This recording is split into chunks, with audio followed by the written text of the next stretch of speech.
માળિયાહાટીના તાલુકામાં એકતા અને રાષ્ટ્રીય એકજૂટતા સંદેશ પ્રસારવા યુનિટી માર્ચનું આયોજન કરવામાં આવ્યું। એક ભારત આત્મનિર્ભર ભારતના સંકલ્પ સાથે યોજાયેલી આ માર્ચનો ઉદ્દેશ રાજ્યના ઉત્થાન અને એકતાને મજબૂત બનાવવાનો હતો। સરદાર વલ્લભભાઈ પટેલ 150મી જન્મ જયંતિ નિમિત્તે 89 માંગરોળ વિધાનસભા ખાતે વિશાળ પદયાત્રાનું આયોજન થયું હતું। આ પદયાત્રાનું પ્રસ્થાન અમરાપુર ગીરથી કરવામાં આવ્યું, જ્યારે લાડુડી ગીર ખાતે આ પદયાત્રાનો પૂર્ણ વિરામ થયો હતો। આ યુનિટી માર્ચ અને પદયાત્રામાં સાંસદ રાજેશ ચુડાસમા, ધારાસભ્ય ભગવાનજી કરગથિયા, તાલુકા પંચાયત પ્રમુખ દિલીપ સિસોદિયા સહિત અનેક અગ્રણીઓ અને બોડી સંખ્યામાં કાર્યકરો ઉપસ્થિત રહ્યા। સમગ્ર કાર્યક્રમ દરમિયાન રાષ્ટ્રીય એકતા, વિકાસ અને આત્મનિર્ભર ભારતના સંદેશનો વ્યાપક પ્રસાર થયો હતો।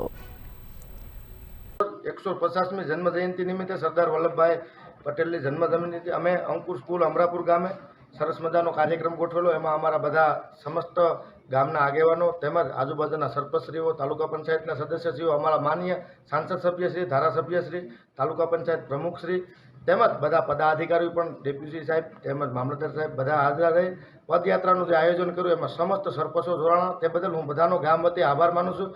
સરસ મજાની સુંદર અમારી આ જે પદયાત્રા છે તેમાં જનમેદની પણ ઘણી બધી ઉમટી, એ બદલ હું સૌનો મારા ગામ વતી આભાર માનું છું। જય હિન્દ, જય ભારત।